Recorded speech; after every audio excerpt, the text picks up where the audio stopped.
êtes à la source de l'actualité, à toutes et à tous, bonsoir. Les grandes articulations. Les autorités de régulation se retrouvent à Conakry. C'est au compte de la 15e session du Conseil africain des régulateurs. Entre autres sujets à débattre, la construction d'un marché numérique africain intégré et compétitif. Équipement et modernisation des médias, la radio rurale de Forikaria renoue avec de meilleures conditions de travail. La capacité de ce média de proximité est nettement accrue. En plus, on note l'autonomie de cette station en énergie. À plusieurs endroits du quartier d'Abompa Plateau 2, un réseau de galeries naturelles a été découvert par de nombreux citoyens. Les autorités locales se sont transportées sur le terrain. Les premiers constats à savoir dans cette édition. Bienvenue au ministère de la fonction publique, une mission conjointe du Bureau international du travail et du système des Nations Unies. La mission est régie par Faya François Bourouno. Au menu des entretiens, la mise en œuvre de l'accélérateur mondial pour l'emploi, la protection sociale et les transitions justes. Mamadi Ternaka Misoko, compte rendu. À Conakry, la délégation du Bureau international du travail, accompagnée du système des Nations Unies, échange avec le ministre du Travail et de la fonction publique, accompagné de ses cadres techniques. À travers l'initiative Accélérateur mondial pour l'emploi, la protection sociale et les transitions justes, il est question d'appuyer les autorités guinéennes à la mise en œuvre de la politique nationale de l'emploi et l'alignement de l'accélérateur mondial aux objectifs du programme Simandou 2040. C'est vraiment d'essayer d'ancrer cette initiative de l'accélérateur mondial dans les réalités de la Guinée, que cette initiative, évidemment, s'inscrive totalement dans la vision, l'ambition de la Guinée à travers son programme Simandou 2040.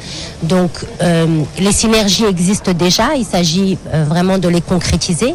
L'objet de notre mission, c'est vraiment de sensibiliser, de favoriser l'appropriation par tous les acteurs qui vont devoir mettre en œuvre cette initiative. La Guinée fait partie des premiers pays à intégrer l'accélérateur mondial. C'est une initiative du secrétariat général des Nations Unies visant à appuyer les pays qui partagent les perspectives de création d'emplois décents, mais également de soutien au système de protection sociale, de souscrire pour développer des initiatives allant dans le sens de la mise en œuvre de leurs objectifs de développement. Et c'est dans ce cadre que la Guinée, depuis juin 2024, a manifesté son intention de faire partie des premiers pays dans lesquels cette initiative doit être implémentée. Et donc le programme va être mis en œuvre. Nous aurons l'appui de ses partenaires techniques et financiers parce que c'est une initiative conjointement soutenue par le système des Nations Unies et le groupe de la Banque mondiale.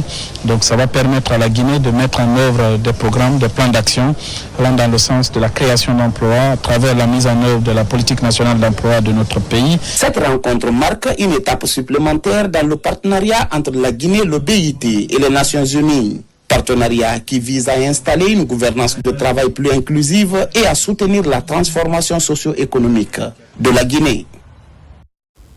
Apparemment, c'est un lundi mouvementé à Conakry, retrouvailles des autorités de régulation. C'est dans le cadre de la 15e session du Conseil africain des régulateurs. La rencontre ouvre la voie à l'événement Transform Africa Summit. Parmi les sujets à solutionner, la construction d'un marché numérique africain intégré et compétitif à travers le monde. Marie-Angélique Bangoura. Conakry est cette semaine la capitale africaine du numérique. La ville a accueilli ce lundi la 15e session du Conseil africain des régulateurs.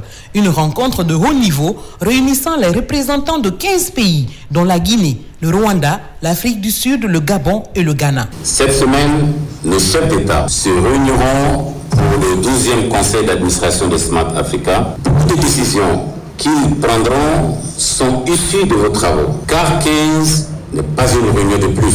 C'est un signal d'une Afrique qui contrôle son destin numérique, avec responsabilité, avec confiance et selon ses propres termes. Organisé en amont du Transform Africa Summit, le sommet de l'Union africaine consacré au numérique, cette session vise à harmoniser les positions africaines face aux grands enjeux technologiques. Elle constitue un espace stratégique de réflexion et de concertation pour définir des orientations communes qui seront présentées aux chefs d'État et de gouvernement.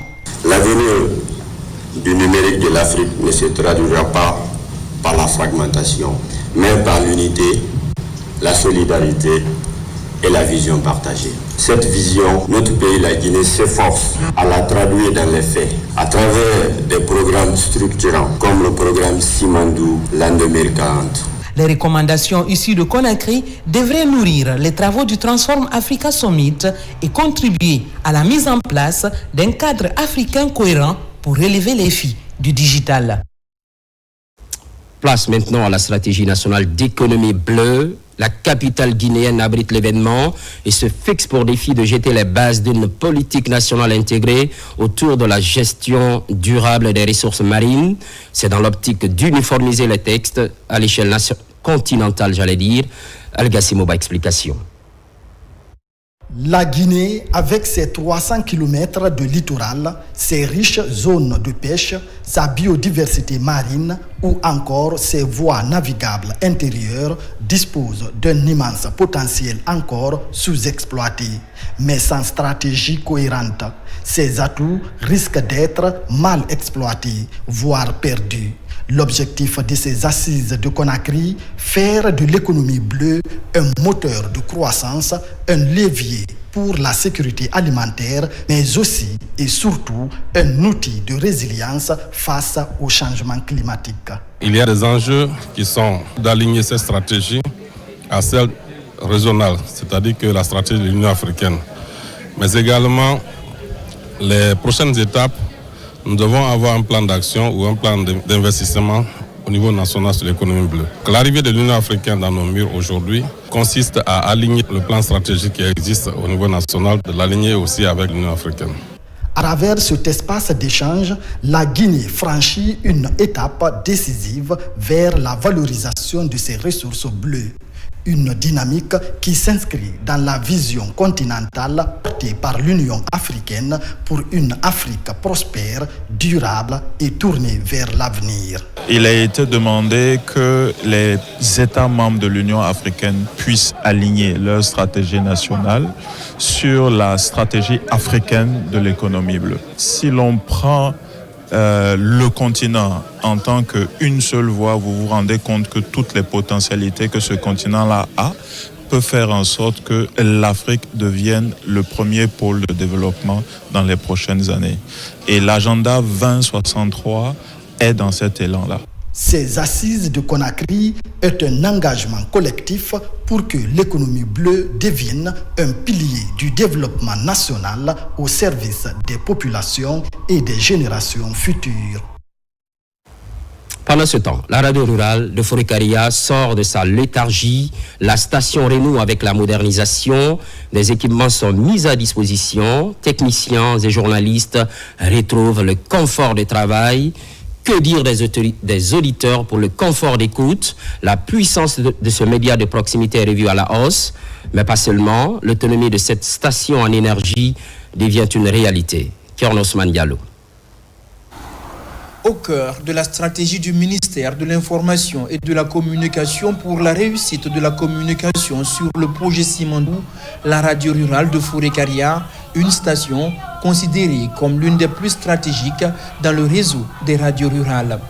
En quelques mois, les conditions de travail ici ont connu une amélioration avec des équipements qui facilitent le quotidien des animateurs et techniciens satisfaits d'évoluer dans une station qui a désormais fière allure. Nous remercions la grâce de Dieu, nous disons merci à M. le Président et à travers lui à M. le ministre de la Communication qui, depuis sa nomination, est en train d'apporter beaucoup pour la vie et le rayonnement des radios rurales. Aujourd'hui, à Fourekaria, par exemple, nous, on a bénéficié d'un émetteur. Également, il nous a apporté vraiment son soutien en nous aidant à avoir une console et des bureaux toujours dans le cadre du travail afin de satisfaire la population. Comme nous aimons dire, Mme Doumbouya, c'est la réalité, le concret. Ces ministres ont emboîté les pas, dire la Guinée n'a pas besoin des bonnes paroles, les belles phrases. On a besoin des hommes concrets sur le terrain. Ce qu'on a vu ces derniers temps, ça a pu galvaniser la force de tout le bon. Je vous dis la réalité, la radio elle est écoutée partout. Moi je l'écoute. Sciemment, c'est ma radio préférée. Parce que ce qu'ils disent, ce qu'ils font, c'est clair. Ils sensibilisent et ils orientent les populations locales qui qui sont dans les amours, sont écoutés. C'est la voix des enfants sans voix. Depuis sa nomination à la tête du département de l'information et de la communication, le ministre Fana Souma a fait de la relance des radios rurales un élément clé dans sa gouvernance, conscient de l'impact de ces radios auprès du monde paysan dans la Guinée profonde. Aujourd'hui, sur le territoire guinéen, il y a exactement 39 stands de radio. Aujourd'hui, la dernière année est à Kourémalé. Bientôt, l'inauguration va être programmée par M. le ministre de l'Information et de la Communication. Donc, franchement, nous sommes dans une bonne dynamique grâce au leadership de M. le Président qui fait pratiquement du fonctionnement des radios rurales une priorité. Les actions pour renforcer les radios rurales se poursuivent sur le terrain. Actuellement, des équipes sont déployées pour sécuriser toutes les installations de diffusion à travers le pays. Parallèlement, un plan de renforcement du capital humain est en cours. Récemment, une équipe d'animateurs de la radio rurale a bouclé une formation au Maroc dans le cadre d'un plan établi pour le développement des radios rurales. Par ailleurs, commémoration de l'armistice de 1918, ce 10 novembre marque le 107e anniversaire. À cette occasion, les autorités militaires se joignent à la France. Une journée de mémoire et de reconnaissance. Des produits pharmaceutiques et des vivres sont remis à la direction des pensions militaires. Adjudant-chef Oumar Kamara. L'hymne national de la Guinée et la Marseillaise résonnent pour la commémoration de l'armistice du 11 novembre 1918, marquant la fin de la Première Guerre mondiale, la victoire des Alliés et la défaite totale de l'Allemagne. Cet accord signé met fin à 4 ans d'hostilité qui ont fait des milliers de morts. Ici, au cimetière Boulbini, une herbe de fleurs est déposée par les autorités guinéennes et françaises pour rendre un hommage aux soldats morts pour la métropole. Cet armistice met fin le 11 novembre 1918 à 4 ans d'un combat pour la liberté qui a fait énormément de morts et pour lesquels les peuples d'Afrique ont contribué à la libération de la France. Cette reconnaissance a été aussi matérialisée à l'occasion du 107e anniversaire de l'armistice par l'octroi d'un important lot de produits pharmaceutiques, de fournitures de bureaux, de kits scolaires et de denrées alimentaires. Ces dons remis par la directrice générale des pensions militaires et anciens combattants ont été offerts par la France et la partie guinéenne. Nous avons aujourd'hui l'honneur de recevoir des dons de l'ambassade de France en Guinée. Ce geste de générosité, symbole de la coopération internationale et de l'amitié qui unit nos nations, vise à apporter une aide concrète à nos anciens combattants. C'est un plaisir pour moi. Je remercie la France, ceux qui ont été à la base de cette décoration. Depuis l'avènement 5 septembre, les anciens combattants sont maintenant élevés, considérés. Entouré par la chaîne de commandement militaire, le ministre de la Défense nationale a salué ce principe de redevabilité de la France à l'endroit des anciens combattants. Ce devoir de mémoire de la République française, ce principe de redevabilité morale de la République française vis-à-vis de ses anciens combattants, ceux qui ont combattu pour la liberté. Cette décoration est une exaltation de nos pères qui se sont battus sous le drapeau français. Mais aussi c'est un encouragement pour ceux qui se trouvent sous le drapeau maintenant, car rendre honneur aux morts pour la patrie exalte les vivants qui sont encore sous le drapeau. En guise de reconnaissance pour les loyaux services rendus à la France, 3 anciens combattants ont été honorés des médailles de la Croix du combattant et du titre de reconnaissance de la nation pour leur engagement aux côtés de la métropole. Au chapitre éducation, mise à niveau des enseignants des classes préparatoires, ce sont des enseignants évoluant à l'élémentaire. C'est pour mettre en pratique le nouveau programme élaboré par le département des tutelles, une démarche pilotée par la direction communale de Matoto. Moussa Bangoura. La qualification du personnel enseignant au niveau de l'élémentaire, une des priorités de la direction communale de l'éducation de Matoto. Ici au collège Sangoya Nord. Entre autres bénéficiaires de cette session de remise à niveau, les délégués scolaires, directeurs d'école et chargés de cours dans les classes préparatoires des établissements d'enseignement public. Ils renforcent leur capacité sur les nouveaux programmes d'enseignement élaborés par le ministère de l'enseignement préuniversitaire.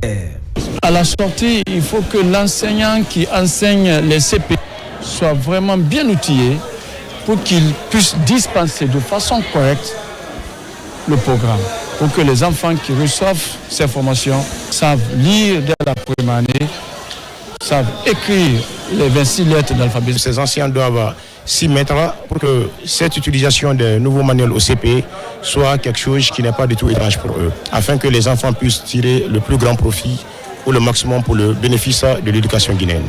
Ce nouveau programme est basé sur le guide pédagogique et l'utilisation de manuels scolaires. La formation, ce n'est pas pour nous seulement, c'est pour tous les élèves. Pour enseigner bien, il faut suivre la formation.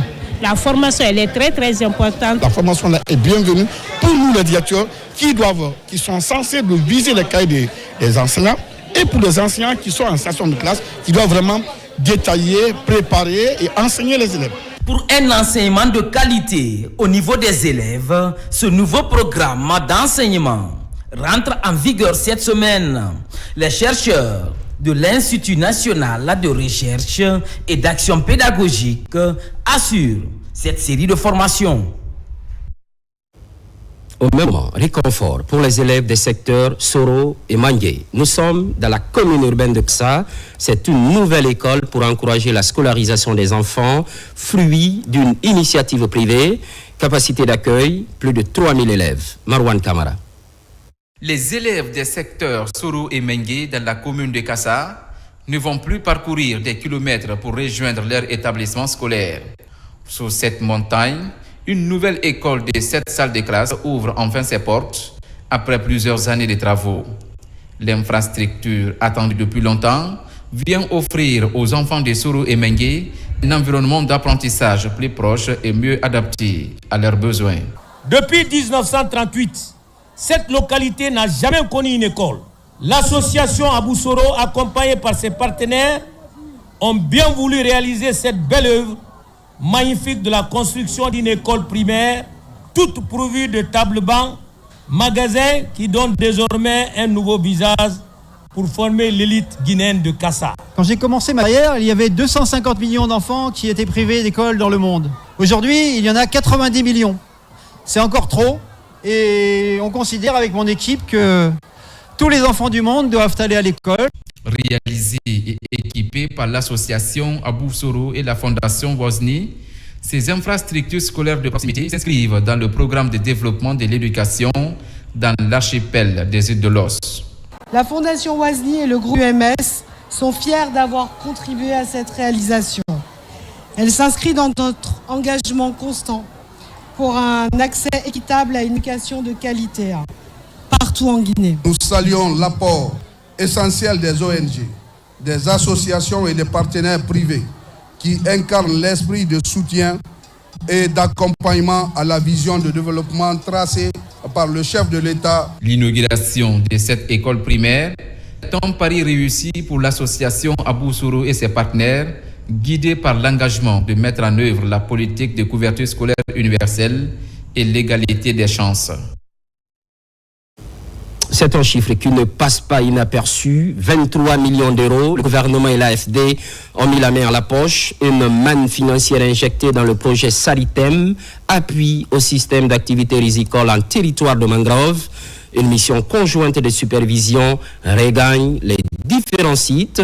C'est un prélude à la deuxième phase du projet Saritem. Fodé Camara, spécialiste maison. Pour aider les producteurs à augmenter les rendements par l'amélioration des pratiques culturelles depuis plus de 30 ans, l'Agence française de développement poursuit son programme de valorisation du riz sur le littoral. Une dynamique d'accompagnement de la terre au marché qui se poursuit à travers le projet Saritem, le projet d'appui au système d'activité risicole en territoire de mangrove. Un projet de promotion rurale qui est dans sa dernière ligne droite. 6 000 hectares ont été aménagés, donc ça c'est déjà plutôt une réussite. Quand on parle avec les populations, on voit qu'elles sont satisfaites, on voit que la récolte va être belle. Donc le bilan technique, il est très positif. Le bilan de gestion de projet, on est sur la clôture. Il faut qu'on finisse tout ça, mais dans l'ensemble, la mission est plutôt satisfaite. Durant près de 7 ans, l'appui de l'Agence française de développement a permis de réaliser des ouvrages de régulation de l'eau de mer et de promouvoir des itinéraires techniques innovants, une approche d'aménagement et de réhabilitation qui a permis d'augmenter les rendements à hauteur de 3 tonnes à l'hectare. En première position, nous remercions le gouvernement et les partenaires de l'AFD. Avant cet aménagement, on travaillait difficilement. On n'enregistrait pas de bonnes récoltes. Cette année, les prémices d'une bonne moisson sont visibles. Même l'engrais, on ne l'utilise pas, car l'eau de mer fertilise le riz. Avant, on souffrait beaucoup. Nos périmètres n'étaient pas aménagés. La pluie causait beaucoup de dégâts. Aujourd'hui, grâce à l'appui du projet Saritem, nous disons Dieu merci et on souhaite que cet appui se poursuive. Dans un passé récent, de nombreux périmètres étaient quasiment abandonnés par les paysans. Aujourd'hui, grâce au d'aménagement du projet Saritem, une petite révolution est palpable dans les casiers, comme ici à l'image, les villages de Bétia, Kilinkine et Katep, de grandes zones de production de la commune rurale de Koba. On a vu dans les villages, les gens sont en train de construire. Avant, les constructions, c'était en banco. Aujourd'hui, nous voyons les murs en dur monter au niveau des périmètres. Nous voyons les toitures changer carrément. Nous voyons qu'ils contribuent même à la construction des édifices publics. Je veux dire les mosquées, les centres de santé au niveau de ces villages. Cependant, enregistré grâce aux ouvrages de régulation de l'eau de mer et de gestion judicieuse de l'eau douce. Des innovations qui stabilisent et pérennisent les aménagements dans cet écosystème très capricieux, situé en front de mer. On s'intéresse à présent au dépôt sauvage d'ordures. Une nouvelle phase est enclenchée contre ces points noirs. Fini la sensibilisation, l'heure est à la répression. Matoto et Lambagny servent de mauvais exemples. 10 individus sont pris en flagrant délit. Ils ont été aussitôt interpellés. Le message des autorités est clair. Jeter les ordures n'importe où ne sera plus toléré. Mariam Kamara, explication. Ils avaient choisi le trottoir comme poubelle. Résultat, 10 personnes ont été arrêtées ce week-end sur le tronçon Koza T7, en pleine action, alors qu'ils jetaient leurs ordures sur la voie publique. Cette opération coup de poing, menée par le ministère de l'Hydraulique et ses partenaires, marque un tout autre tournant dans l'opération de la salubrité publique. Fini la simple sensibilisation, place aux sanctions pour restaurer la propreté dans les quartiers de la capitale. Le ministère de l'Hydraulique et des Hydrocarbures, à travers l'ANASP, a décidé d'aller vers des mesures coercitives pour essayer d'éradiquer la banalisation des déchets dans notre pays aujourd'hui, parce que les déchets sur les artères routières de Conakry constitue aujourd'hui une mise en danger de la vie d'autrui. Cette action qui s'est posée, on espère ou on ose croire que cela va donner une leçon aux autres citoyens de Conakry pour qu'on sache que désormais, Conakry ne va plus accepter qu'il y ait trouble à l'ordre public et que personne ne réagisse. Les auteurs ont reconnu leur tort de fautifs. Ces interpellés s'engagent à devenir des ambassadeurs de la propreté dans leur communauté. On m'a interpellé à cause des ordures. J'étais sur la route. Je rentrais à la maison. Ma mère m'a commissionné de prendre, comme d'habitude, les ordures, de venir jeter au rond-point T5. Je n'étais pas au courant que jeter les ordures sur la route, c'était un crime. Bon, je prends l'engagement de ne plus le faire, de sensibiliser tout le monde. Une prise de conscience tardive, mais saluée par les autorités qui espèrent que ces premières arrestations serviront d'exemple. Ces opérations de ratissage en synergie avec les services de sécurité seront sans relâche dans la lutte contre l'incivisme environnemental. L'objectif est de mettre fin à ces comportements qui dégradent notre cadre de vie et menacent la santé de tous.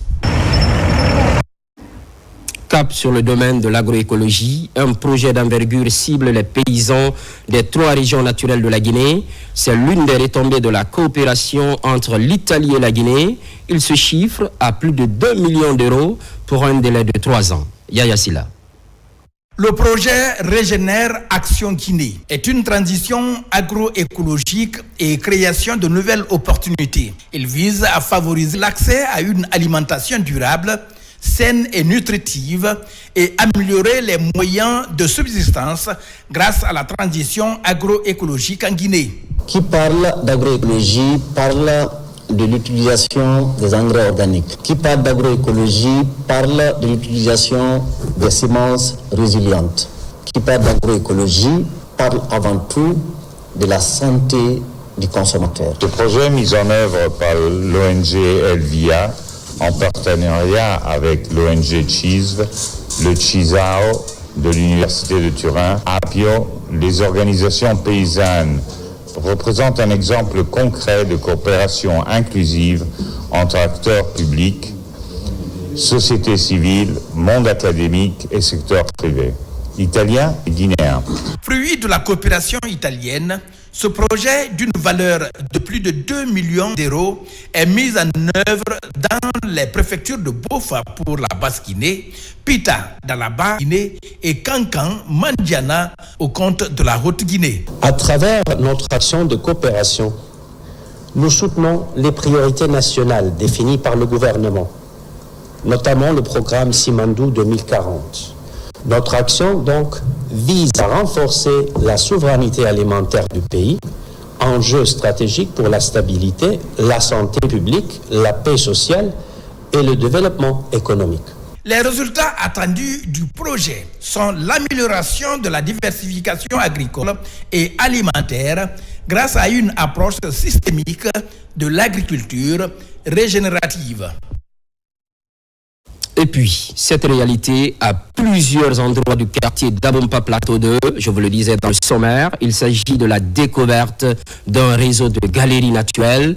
Nombreux citoyens ont fait la remarque. Aussitôt informés, les autorités locales se sont transportées sur le terrain pour le premier constat. Mamadou Alpha Baldé, images et témoignages. Entre considérations mystiques et failles géologiques, chaque y va son appréciation au quartier d'Abompa Plateau 2. Nous sommes dans la commune urbaine de Tombolia. Ici existe depuis plusieurs années un réseau de galeries naturelles jusque-là peu visibles en surface. Seulement, ces dernières semaines, l'inquiétude grandit. De nombreux trous, souvent profonds, sont observés à divers endroits, comme ici, au beau milieu de la route.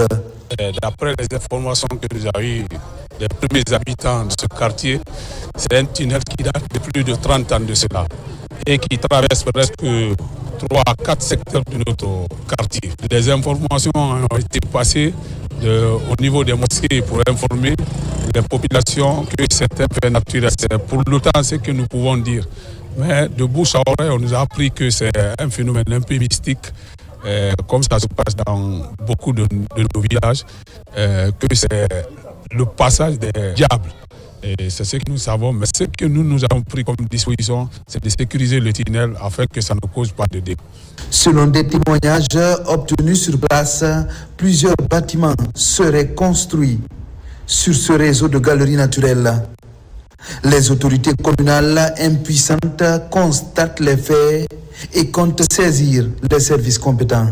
Malheureusement, nous n'avons pas de service de géologie, on n'a pas de géologue qui puisse mieux nous conseiller sur la nature de cette faille intérieure de l'écorce terrestre. Des populations ont construit des maisons dessus. La maison qui est juste à côté, on a toutes les preuves que cette maison est sur ce tunnel. En attendant un examen complet de cette faille géologique et la prise de mesures appropriées, les autorités locales optent pour une large sensibilisation des populations de la localité pour éviter d'éventuelles catastrophes. Un lundi chargé à Conakry, en marge du lancement du méga-projet Simandou, plusieurs chefs d'État et personnalités de renom rallient Conakry, parmi lesquels le président de la République du Gabon, Brice Clotaire Oligui Nguema, est accueilli par le chef de l'État.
première visite en Guinée.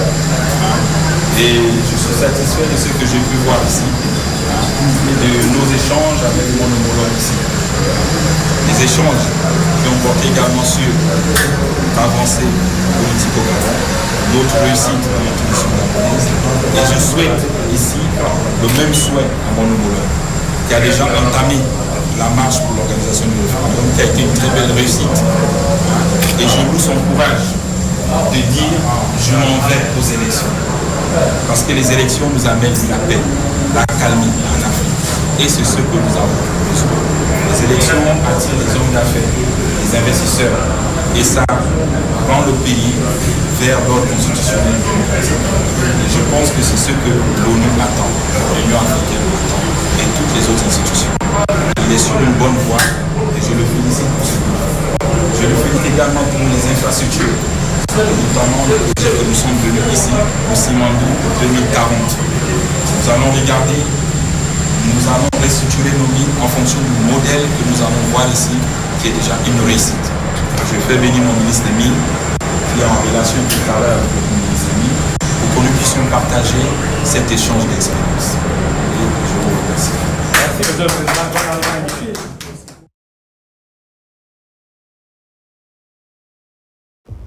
Toujours dans l'actualité, journée mondiale de l'architecture, la Guinée célèbre à l'image des autres pays du monde, instant mis à profit par les spécialistes et le département de l'habitat. Objectif, valoriser le rôle de l'architecte dans l'aménagement du territoire. Mounir Bari. Placée sous le thème « L'architecture au service des communautés », cette troisième édition met en lumière la contribution des architectes dans la conception d'espaces durables et adaptés aux besoins des populations. Panel, concours et exposition des projets marquent la célébration avec la participation d'étudiants et des professionnels du secteur. Les architectes réaffirment leur engagement à accompagner la politique du gouvernement en matière d'aménagement et de construction. Un architecte, c'est lui qui conçoit les bâtiments, c'est lui qui conçoit les espaces, c'est lui qui analyse, retrouve le véritable besoin des clients et qui les met en œuvre pour concevoir le bâtiment. Le rôle de l'architecte est très capital. On ne peut pas s'en passer, c'est de savoir que de l'aménagement des maisons jusqu'à l'aménagement du territoire, que lorsque c'est mal réfléchi, on peut impacter. Le directeur national de l'architecture, de la construction et des logements salue l'initiative et encourage les architectes à poursuivre leurs efforts pour valoriser la profession et renforcer son impact sur le développement national. Le ministère de l'Urbanisme, de l'Habitat et de l'Aménagement du territoire elle-même institue cette journée au niveau de la Guinée et nous accompagnons toutes les parties prenantes de l'architecture. La journée mondiale d'architecture célèbre justement toutes les actions posées par les architectes dans le monde entier avec des thématiques. Et spécialement en Guinée, nous avons choisi une thématique liée au domaine de la santé et dans le monde rural. La cérémonie s'achève par un banquet convivial. L'architecture reste levier essentiel dans la lutte contre le désordre urbain et pour l'amélioration du cadre de vie des populations. Politique nationale de la jeunesse. On n'est pas loin de la validation du document. Autorités et partenaires réfléchissent sur cette étape cruciale, une nouvelle politique qui va couvrir les 10 prochaines années. Djare Diallo. Avec plus de 70% de jeunes, la Guinée place la jeunesse au cœur de ses priorités. La rencontre de Kanka marque une étape décisive dans la mise en œuvre de la politique nationale de la jeunesse. Autour du ministère se réunissent les partenaires techniques et financiers, les organisations de jeunes et les responsables institutionnels pour valider ce document stratégique. Le document que nous validons aujourd'hui est le fruit de plusieurs mois de concertation, de débats, de contributions d'experts et surtout d'une participation active des jeunes que nous sommes. Repose sur l'écoute, la co-construction et trace une voie claire vers une jeunesse mieux formée, mieux accompagnée et mieux représentée. J'ose croire que les structures du Conseil national des jeunes qui sont représentées jusqu'au dernier kilomètre seront des acteurs clés qui vont s'investir pour la dissémination et le suivi de la prise en compte de ces documents par tout acteur qui voudrait mettre en place quelque chose en Guinée pour le bien de la jeunesse guinéenne. Cette politique servira de cadre de référence pour orienter les actions en faveur de la jeunesse dans tous les domaines: éducation, emploi, citoyenneté, innovation et inclusion sociale. Sur les 10 prochaines années, elle guidera les politiques publiques et renforcera la coordination des initiatives destinées aux jeunes. Je voudrais saluer particulièrement la participation active des jeunes dans tous ces processus. Leur engagement, leurs propositions et leur sens critique ont grandement enrichi le contenu de cette politique. Votre présence ici traduit votre engagement dans la mise en œuvre des politiques publiques au service des jeunes de Guinée. Au terme de nos travaux, la politique nationale de la jeunesse sera validée techniquement. Une feuille de route opérationnelle sera définie. Les acteurs régionaux seront mieux préparés pour la phase d'appropriation et de déploiement. À travers cette initiative, la Guinée pose les bases d'une gouvernance participative qui fait de la jeunesse un acteur central du développement durable du pays. Au terme de la rencontre, les femmes, les anciens gouloirs du Milo et les jeunes de Guinée offrent des cadeaux au ministre de la Jeunesse en signe de reconnaissance et d'encouragement. Parallèlement, la question des familles d'accueil. Au centre d'un conclave à Kankan, les acteurs concernés redéfinissent de nouveaux critères pour le bien-être des enfants démunis et une manière de leur offrir une vie de famille sécurisée. Djamo Kaba. La ville de Kankan-Nabaya à l'honneur pour défendre un agenda féminin. La méthodologie GVEC se consolide davantage pour le bien-être des femmes. Le rendez-vous intéresse des promoteurs pour l'épanouissement des associations villageoises.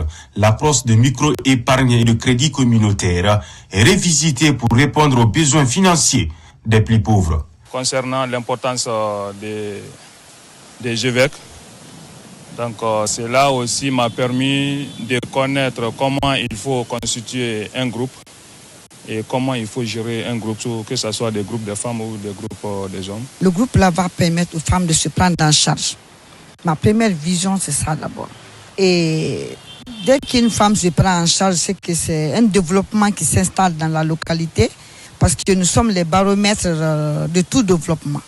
Le projet est intitulé « Participation des femmes et jeunes filles à la gestion des ressources naturelles pour une paix durable dans les zones minières de Mandiana, Sigri et Gawal ». Il est mis en œuvre par CARE International pour favoriser l'égalité des sexes et l'autonomisation pour le respect des droits des femmes. CARE a justement à la charge de pouvoir mettre en place des groupements villageois d'épargne et de crédit et pour pouvoir assurer donc l'opérationnalisation de ces groupements villageois d'épargne et de crédit. Cela passe bien sûr par le renforcement de capacités des promoteurs de groupes et des promotrices de groupes qui vont assurer le travail de proximité avec ces GVEC-là.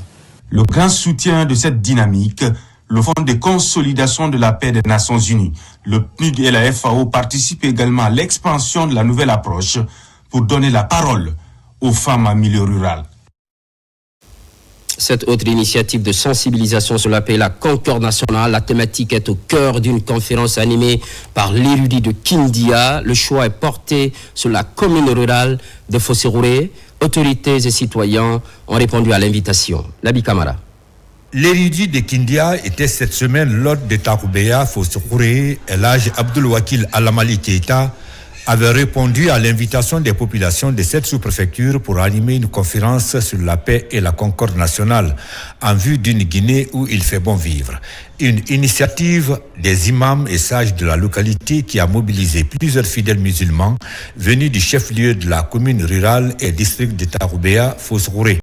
Ces fidèles, après avoir suivi avec une attention religieuse les informations et la sensibilisation sur ces deux concepts chers aux Guinéens en général, ils ont sollicité l'aide de l'érudit dans la construction de leur mosquée principale et l'obtention d'un forage. La population de Taroubéa Fossérouré est ravie parce que notre demande qui nous prévaut actuellement, c'est le problème de notre mosquée qui est primordial là où nous prions. Il a pris ça en charge. Le problème du forage qui nous incombe de plus, il a pris ça aussi en considération. Sur place, l'âge Abdul Wakil Alamali Keita a donné son accord de principe tout en demandant aux autorités de Taroubéa Fossérouré de libérer le site retenu pour la mosquée en vue d'entamer les travaux dans le plus bref délai.